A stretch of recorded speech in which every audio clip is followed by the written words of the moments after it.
Bismillahirrahmanirrahim. Assalamualaikum warahmatullahi wabarakatuh. Waalaikumsalam warahmatullahi wabarakatuh. Innal hamdalillah wassalatu wassalamu ala Rasulullah Sayyidina Muhammad ibni Abdillah wala alihi wahbihi wa mawalah amma ba'du. Alhamdulillah, segala puji bagi Allah yang Maha Pengasih dan Maha Penyayang. Pertama-tama marilah kita panjatkan puja dan puji syukur hadirat Allah Subhanahu wa taala yang mana telah mempertemukan kita dalam acara kultum dengan keadaan sehat walafiat.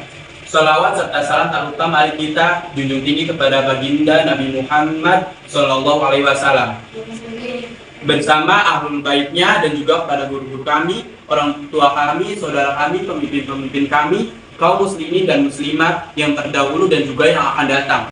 Saya Eka Syafianto dari kelas 11 TKJ akan memberikan ilmu sedikit mengenai agama adalah nasihat. Kepada Allah, bertakwalah kepada Allah dengan sebenar-benar takwa.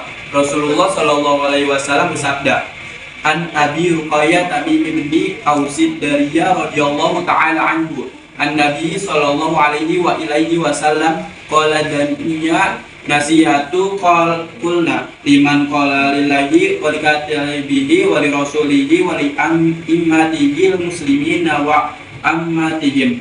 Dari Abu Ruqayyah Tamim bin Aus Ad-Dari radhiyallahu anhu, ia berkata bahwa Nabi Muhammad SAW bersabda, agama adalah nasihat.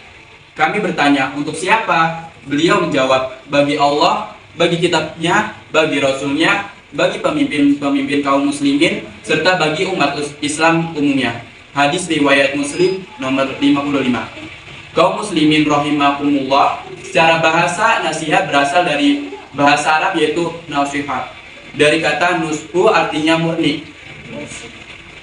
Dalam hadis ini, nasihat untuk kaum muslimin secara keseluruhan artinya menginginkan kebaikan untuk setiap muslim.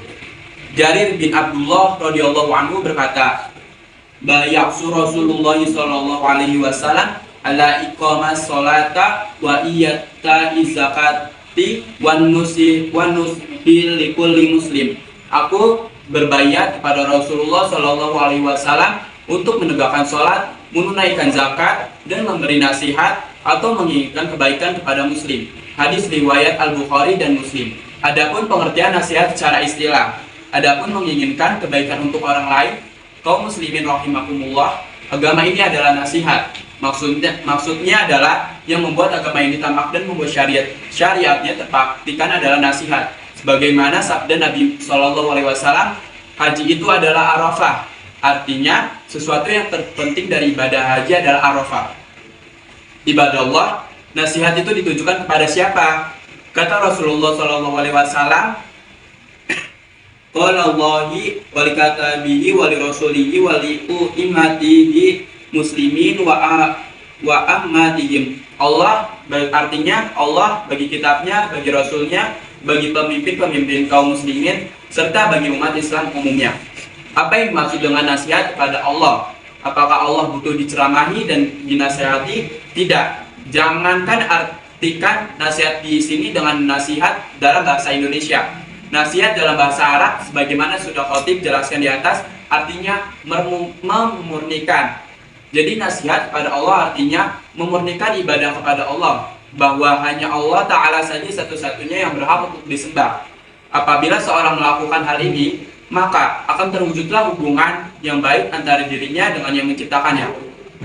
Kemudian nasihat kepada kitabullah adalah membelanya dari segala penyimpangan, agar Al-Quran tetap murni baik lafaz maupun ajarannya, membenarkan setiap yang diajarkan Al-Quran, mengamalkan ajarannya dan mendakwakannya, menjauhi yang dilarang, meyakini bahwa hukum yang dikandung dalam Al-Quran adalah sebaik-baik hukum, dan mengimaninya sebagai firman Allah Ta'ala.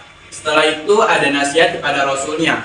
Maksudnya adalah memurnikan ibadahnya hanya melalui tuntunannya, mengedepankan ucapan beliau dibanding ucapan siapapun, mengimani bahwa Muhammad SAW adalah utusan Allah, dan membela beliau tak kala masih hidup dan saat tiada dengan membela ajarannya.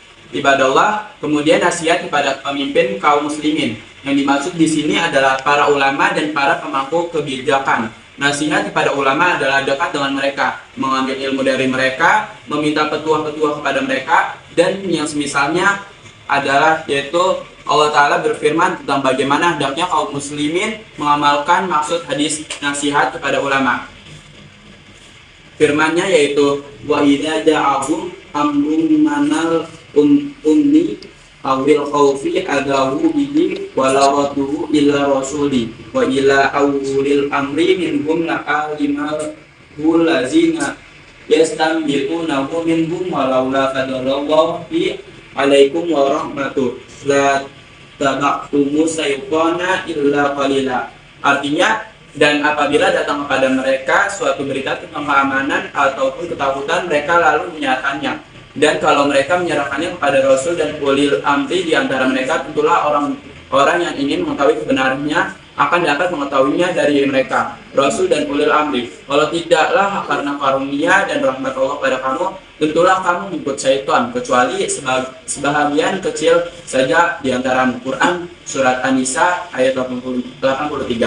Kemudian ada nasihat kepada pemimpin, adalah bentuk pengalaman terhadap firman Allah Ta'ala yang artinya, hai orang-orang yang berfirman, taatilah Allah dan taatilah Rasulnya dan ulil amri di antara kamu. Quran surat An-Nisa ayat 59. Maksud ayat ini adalah pada para pemangku jabatan atau pemerintah. Lalu bagaimana menasihati pemimpin ini?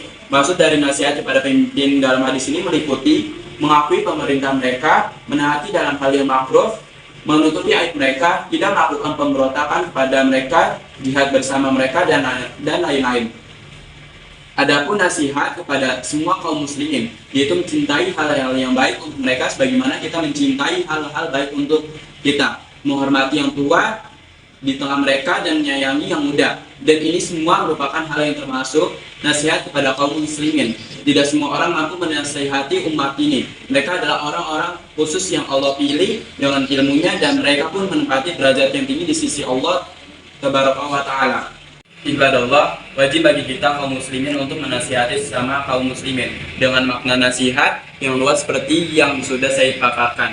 Bukan hanya nasihat dalam makna yang sempit seperti yang kita kenal dalam bahasa kita. Semoga Allah Ta'ala senantiasa menjaga kita, memperbaiki hubungan kita dengannya, dan menjadikan kita orang-orang yang benar-benar sadar bahwa agama ini adalah nasihat. Nasihat untuk Allah, kitabnya, Rasulnya, para tokoh, dan kaum muslimin secara umum. Demikianlah ceramah yang dapat saya sampaikan, semoga dapat bermanfaat untuk kita semua. Jika ada yang baik itu datang dari Allah, dan jika ada yang buruk itu datang dari diri saya pribadi. Mohon maaf atas kekhilafan tutur kata dan perbuatan. Semoga Allah membimbing kita semua ke jalan yang benar. Aqulu qouli hadza wa astaghfirullahi li wa lakum fastaghfiru innahu huwal ghafurur rahim. Wassalamualaikum warahmatullahi wabarakatuh.